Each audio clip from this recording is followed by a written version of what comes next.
क्या कभी सोचा है ये रेकी हीलिंग होती क्या है, ये आती कहाँ से है और एक रेकी हीलर का इसमें रोल क्या होता है। नमस्कार, मैं हूँ श्रुति, आपकी रेकी ट्रेनर और हीलर। आज मैं आपसे वो 3 खास बातें शेयर करूंगी जो एक रेकी हीलर को हमेशा याद रखनी चाहिए और इससे आपको ये भी क्लैरिफाई होगा कि रेकी एनर्जी काम कैसे करती है और उसमें हीलर का रोल क्या होता है। तो इससे पहले कि हम आगे बढ़े, हमें ये समझना जरूरी है कि रेकी कोई जादुई शक्ति नहीं है और ना ही रेकी हीलर कोई जादूगर है। रेकी अगर जापानीज भाषा में इसको लिटरली ट्रांसलेट करें तो एक यूनिवर्सल लाइफ एनर्जी है। तो एक रेकी हीलर जब इसे एक्सेप्ट करता है, जब एक आप रेकी हीलर बनते हो तो आप अपने चक्रों के थ्रू रेकी की शक्ति को इनवाइट करते हो और उसे अलाउ करते हो फ्लो होने के लिए। तो यहाँ पर 3 बातें जो एक रेकी हीलर को हमेशा याद रखनी चाहिए। पहली बात तो ये है कि आप एक चैनल हैं, आप रेकी को अपने चक्रों के थ्रू फ्लो करने के लिए अलाउ कर रहे हैं, इनवाइट कर रहे हैं और उसे एक्सेप्ट करते हैं।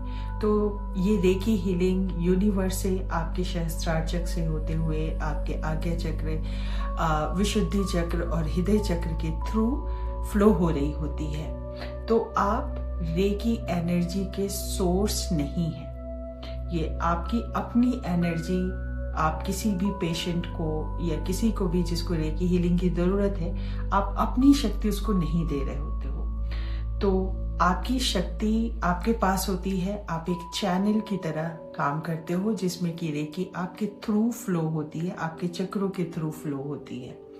तो जब हम किसी के लिए रेकी सेंड करते हैं तो मैं उसे अपनी शक्ति नहीं दे रही होती हूँ, मैं रेकी को इनवाइट करती हूँ और उसे अपने चक्रों के थ्रू फ्लो होने की परमिशन दे रही होती हूँ। दूसरी बात, अब चूंकि ये रेकी एनर्जी आपके चक्रों के थ्रू फ्लो हो रही है तो आपके चक्रों का बैलेंस होना बहुत जरूरी है। तो एवरी सिंगल डे, हर रोज आपको अपने चक्रों को एनर्जाइज करना और बैलेंस करना बहुत जरूरी है। अगर आप रोज अपने चक्रों को बैलेंस नहीं करते हैं, रोज अपने चक्रों को एनर्जाइज नहीं करते हैं, तो जो ये रेकी आप इनवाइट कर रहे हैं और जो हीलिंग आप खुद के थ्रू फ्लो कर रहे हैं वो भी डिस्टर्ब हो सकती है। Because it's all the game of energy.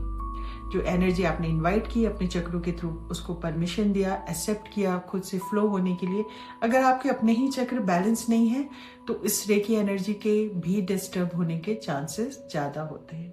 अच्छा, तीसरी और सबसे इंपॉर्टेंट बात, reiki is all about intentions. तो जब आप किसी को भी हीलिंग दे रहे होते हो तो उसमें कोई भी निगेटिव इमोशंस, निगेटिव भावना या निगेटिव वर्ड्स को यूज नहीं करते हैं। तो पहली बात तो आप किसी एंगर या हेट्रेड के अंदर किसी के लिए रेकी हील नहीं कर सकते हो। दूसरी सबसे इम्पॉर्टेंट बात है कि आप अपने हीलिंग में भी किसी भी निगेटिव वर्ड यूज नहीं कर सकते हो, जैसे कि इसकी ये डिजीज दूर हो जाए। इसके बजाय it's a better option to say कि ये पूरी तरह स्वस्थ है।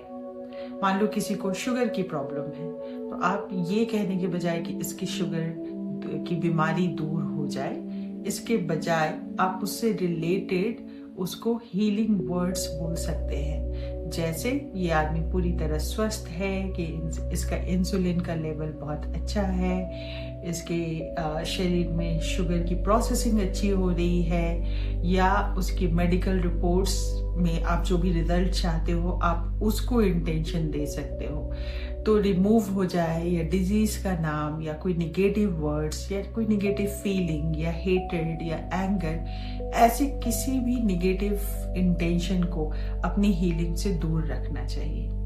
तो ये 3 इंपॉर्टेंट बातें हैं जो एक रेकी हीलर को जरूर से याद रखनी चाहिए। वैसे तो ऐसी छोटी छोटी बहुत सी बातें हैं, मैं आगे नेक्स्ट वीडियो में कुछ और पॉइंट्स आपको बताऊंगी, बट आई होप इससे आपकी रेकी के बारे में और एक हीलर के रोल के बारे में काफी कुछ क्लैरिफिकेशन मिल गया होगा।